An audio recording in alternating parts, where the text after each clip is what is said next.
Hi everyone, and welcome to the Handy Philosopher channel. This is, what is it, part number 4 in Plato's Gorgias readings. There'll probably be another couple to come as well, so it's a bit of a longer one in the reading book. But this one flows directly on from part number 3 in that there's no italicized paragraph to tell us about this one. That came at the start of part 3. If you want to hear it again, just listen to that first part of part 3. But in this, the important thing to take away from part 3 in terms of the conversation continuing here is that Callicles has now agreed that, or has said unequivocally, again, to use a word he did, that the good life is the life of unrestricted pleasures and seeking to fulfill every desire that we possibly can and allowing our desires to grow as large as we possibly can. Okay, so we're going to be continuing on from 495C.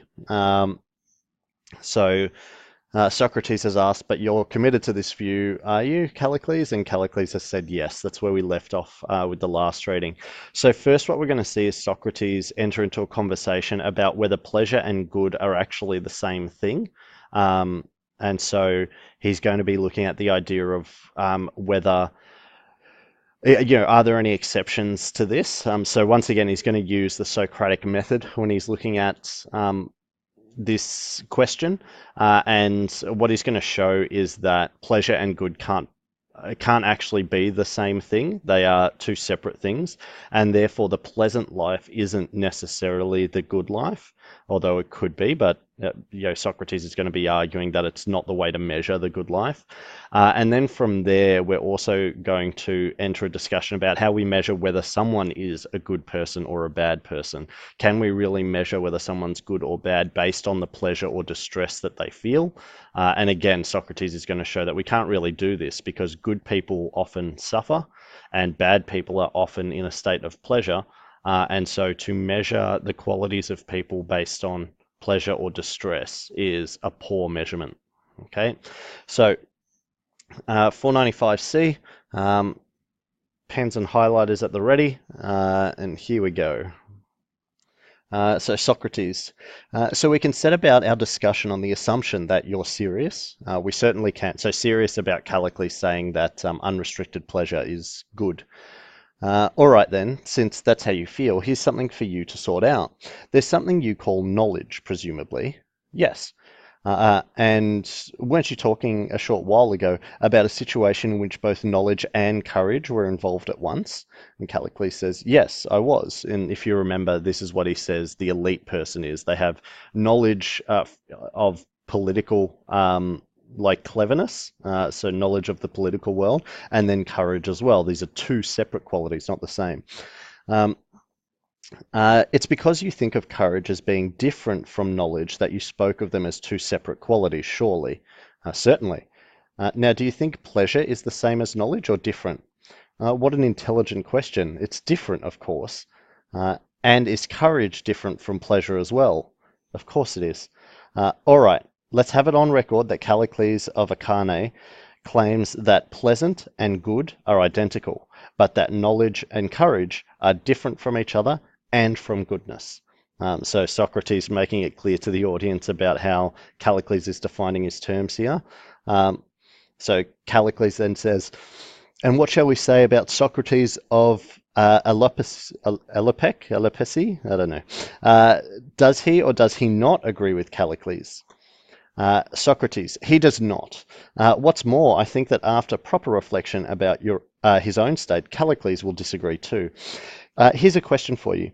Wouldn't you say that people who live well are in the opposite situation from those who live badly? So this is classic Socratic questioning here, where Socrates already knows the conclusion he wants to work Callicles to, which is that pleasure and displeasure cannot possibly be the same as good and bad.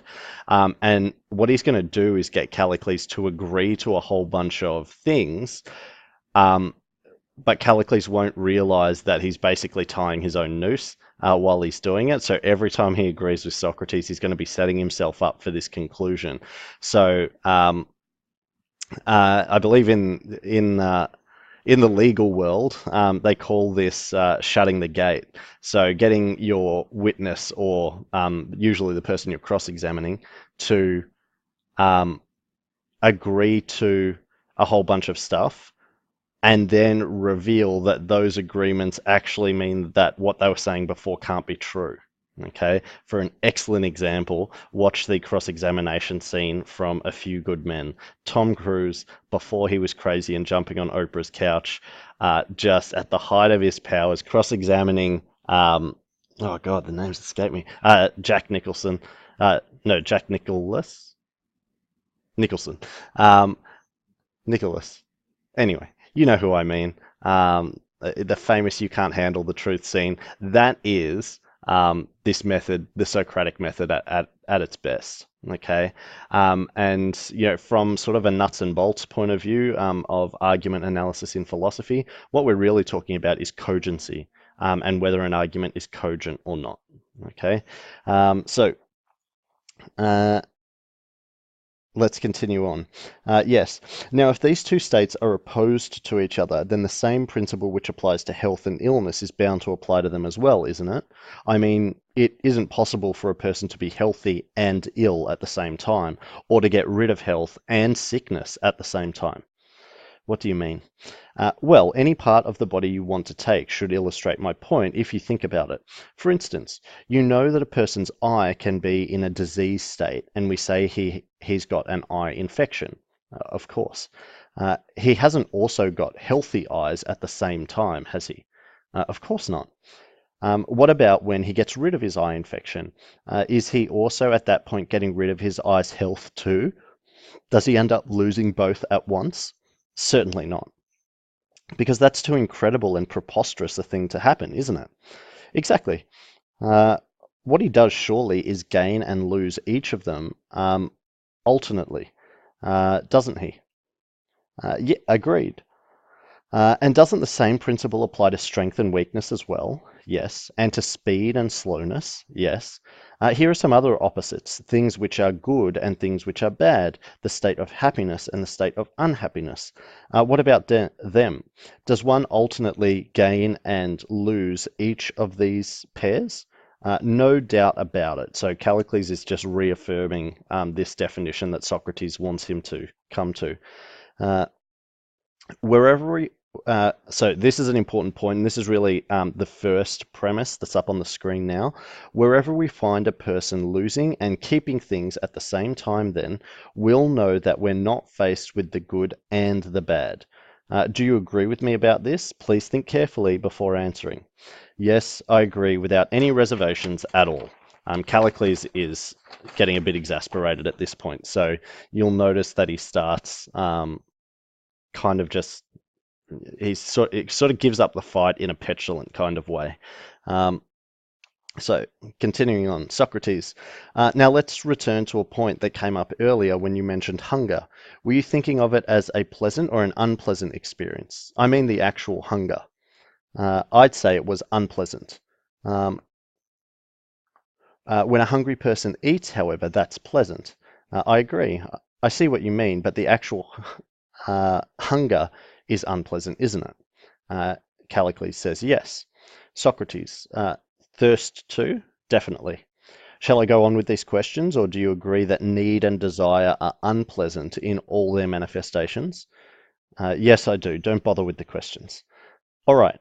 Now, your position is that a thirsty person finds drinking pleasant, isn't it? Yes. When you say thirsty in this situation, you mean feeling distress, I imagine, don't you? And Callicles says yes. Whereas drinking, which is satisfying a need, is also a pleasure. Yes. Now, your position is that the pleasant component of this situation is due to the drinking, isn't it? And Callicles says absolutely. So actually drinking is the pleasant part. The thirst is the distressing part. It's pleasant for a thirsty person anyway, says Socrates. And Callicles says agreed. Which is to say, for someone who's feeling distress. Yes. Do you realize what the consequence is? When you say that a thirsty person is drinking, you're saying that someone who's feeling distress is feeling pleasure at the same time. Don't we find that it's the same aspect of oneself? I don't think it makes any difference whether one thinks of this as the mind or the body. That is being affected simultaneously by these two feelings. Am I right or not? You are. So Socrates is now so he's already talked about premise two on the screen. Good and bad are opposed to each other. We can't experience them both simultaneously. And now he's gotten Callicles to agree to premise three, that pleasure and distress are not opposed to each other. We can experience these simultaneously. To be clear, when you're thirsty, you're in a state of distress. And then when you get like a glass of water and you start drinking, you're in a state of pleasure, but you are still thirsty. Your thirst isn't quenched instantly. And so pleasure and distress actually coexist in you at that time. Okay, because you're drinking water, which is pleasant, but you're still thirsty, which is a state of distress. So Socrates, well, now, according to you, it's impossible to live well and at the same time to live badly. Yes. You've agreed with me, however, that pleasure and distress can coincide. Well, yes, I suppose they do. It follows that to feel pleasure is not the same as to live well, and that to feel distress is not the same as to live badly either, and therefore the pleasant and the good are different. I don't know what to make of these clever arguments of yours, Socrates. Uh, So just to pause for a minute, Socrates has just presented the conclusion of everything that Callicles has agreed to. So he has closed the gate, as a lawyer would say. So pleasure and displeasure cannot be the same as good and bad, as one can coexist while the other can't. All right. So someone can be in a state of pleasure and displeasure, but Callicles has already agreed that we can't be both good and bad. Someone can't be in a good and a bad state simultaneously. Um, so I don't know what to make of these clever arguments of yours, Socrates. You do, Callicles. You're only pretending not to. Now press on. There's further to go. Why do you persist in this nonsense? So that when you scold me, you can tell how clever you're being. Isn't it the case that one's thirst and the pleasure derived from drinking stop at the same time? I don't understand you. And here Gorgias steps in. Okay, so remember this is who this text is named after, famous speaker. Don't do that, Callicles. Please answer him. We'd appreciate it too, because without your reply, the discussion will be incomplete. Back to Callicles, but all these futile little questions are typical of the way that Socrates tries to prove people wrong, Gorgias. And Gorgias says, well, why should that matter to you? In any case, it's not up to you to assess their value like that, Callicles. Just let Socrates test your views any way he wants. Callicles, again exasperated, go on then. If that's what Gorgias wants, ask your lowly little questions. It's all right for you, Callicles, you happy man. You've been initiated into the higher mysteries before the lower ones. I didn't think it was allowed. Anyway, could you resume from where we left off? And tell me whether one's thirst and one's pleasure stop at the same time. Yes, they do. And don't hunger and other forms of desire stop at the same time as the pleasure stops too? That's right. So we lose feelings of distress and feelings of pleasure simultaneously, don't we? Yes. You've agreed, however, that we don't lose things which are good and things which are bad simultaneously. Have you changed your mind about this? No, I haven't. Why? Because the upshot is that good things aren't the same as pleasant things, and bad things aren't the same as unpleasant things either. You see, we can lose one pair simultaneously, but not the other, and that means they're different. How could things which are good be the same as things which are pleasant then? How could bad things and unpleasant things be the same? But I don't think this argument of mine has won your agreement, so here's an alternative approach you might prefer. What do you think about this? You describe people as good looking if they have good looks. And by the same token, isn't it the possession of good qualities that enables you to refer to certain people as good? Yes. All right, so I'll stop just for a second because during that part of the dialogue, Socrates has moved on to the next point of discussion. So just to be clear, Callicles has now agreed that pleasure and displeasure cannot possibly be the same as good and bad.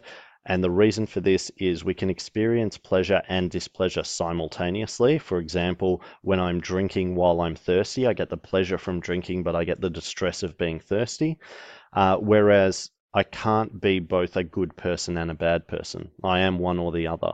And I can become good, but the instant that happens, I am no longer bad.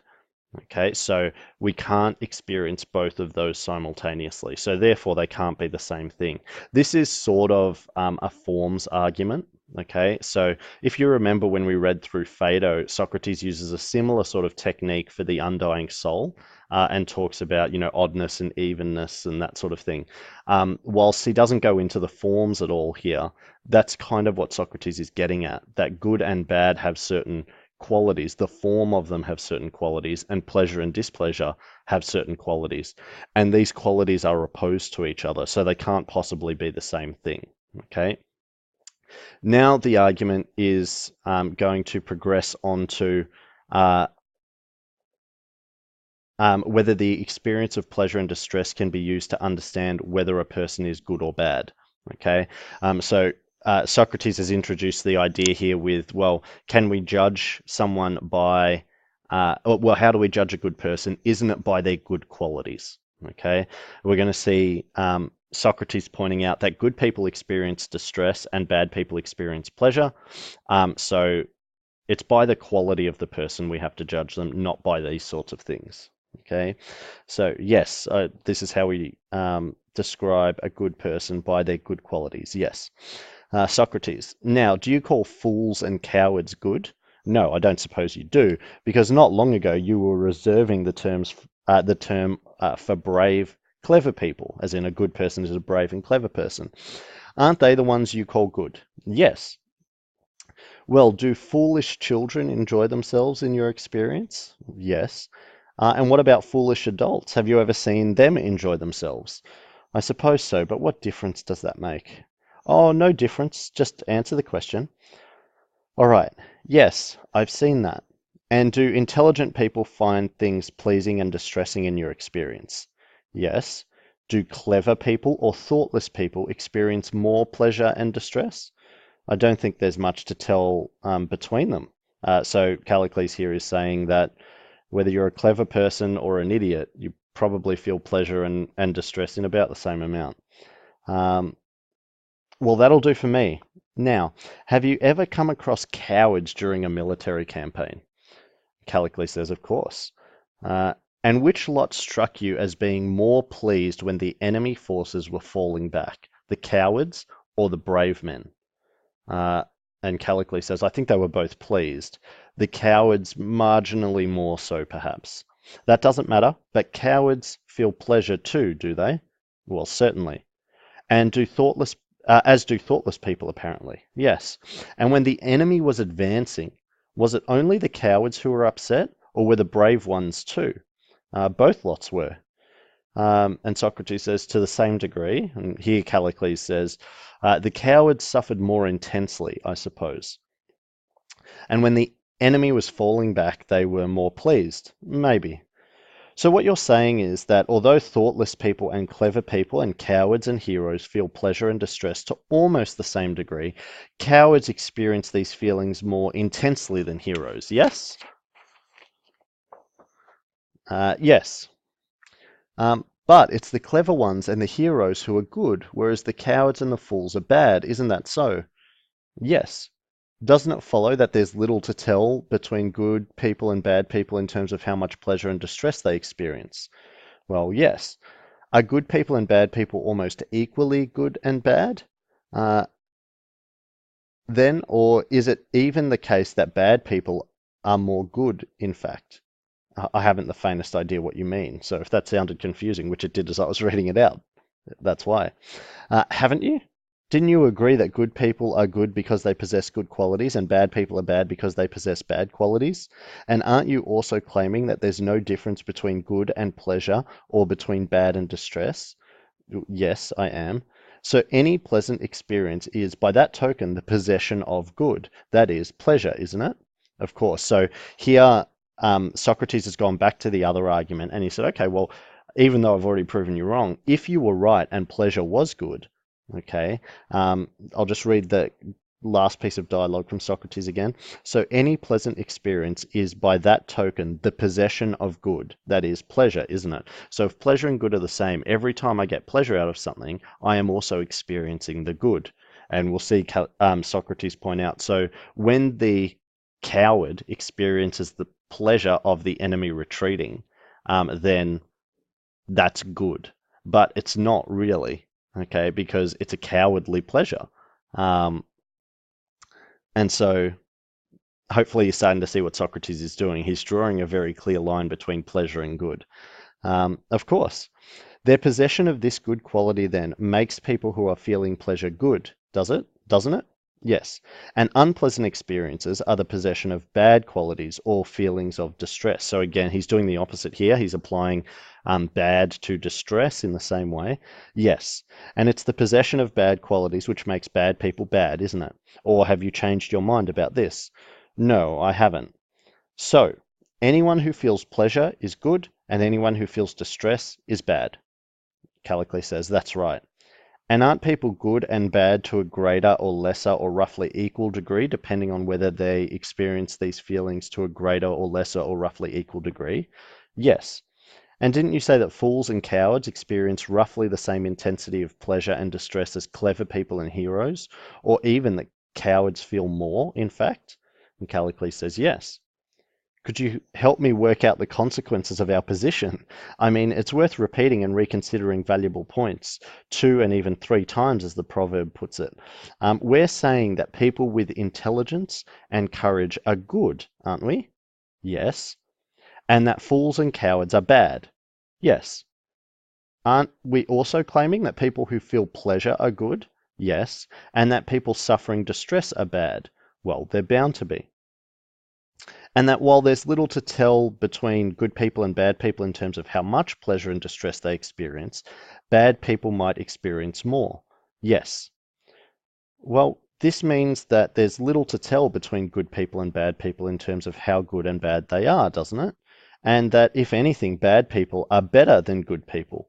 Apart from what we've already said, doesn't the idea that pleasure and good are the same have these additional consequences? I don't see how you can avoid this conclusion, Callicles. Do you? So it's a little bit of a confusing section there because of the rapid back and forth. But what Socrates has pointed out to Callicles is that if pleasure and good are the same and bad and distress are the same, let's say I'm a coward, okay? As the enemy is charging towards me, for example, if I'm standing next to a brave soldier, that brave soldier is probably scared as well. But their bravery is going to help them a little bit. So they will be in a state of distress, but they'll probably be feeling a little bit less distressed than I would. And what Socrates is saying here is it doesn't matter that what Socrates is saying is, according to Callicles' argument, it doesn't matter that I'm a coward and that the person next to me is a brave person. Because I'm feeling more distress, I am more bad than the person next to me, but they are still bad because they're feeling distress, even though they're brave and courageous. They are still bad, a bad person, because they're experiencing the bad quality of being scared. Now, when the retreat is called and the enemy starts pulling back and it's clear that the battle's over and our side has won, um, as the cowardly soldier, I'm going to feel an extraordinarily high level of joy. The brave soldier next to me will probably feel joy as well. But it makes sense that I'll probably feel more joy at the battle being over than the brave soldier. And in this way, my pleasure is more intense. What this means is I'm experiencing a pleasurable quality at a higher level than the brave person next to me. This means that even though I'm a coward, because I'm experiencing such a high level of pleasure, I am uh, I am a I'm better or I'm a good person to a greater extent than the brave person is, because even though they're experiencing pleasure, they're not experiencing it as intensely as I am. So if this sounds confusing and very counterintuitive, It's because it is. Socrates is trying to point out that we don't determine whether a soldier is good or bad based on how much pleasure or distress they experience in battle. We determine it based on how brave or cowardly they are in battle. And a brave soldier may die and a cowardly soldier may live. In fact, they're probably more likely to. But that, I mean, that in itself shows that we need to draw a distinction between what is pleasant and what is distressing. Sorry, what is pleasant and what is good, and what is distressing and what is bad. That brave soldier may have died, but if they died sort of, with honor and all of those sorts of things, well, a lot of the times we call this a good death. Okay, so this is, the idea that Socrates is putting forward here. He's trying to show Callicles that it is utterly impossible for pleasure to be the same as good. And to suggest that life is purely about pursuing pleasure is not the same as the good life. Okay, so a couple more readings to go probably with Gorgias. I'll see you next time. Have a good day.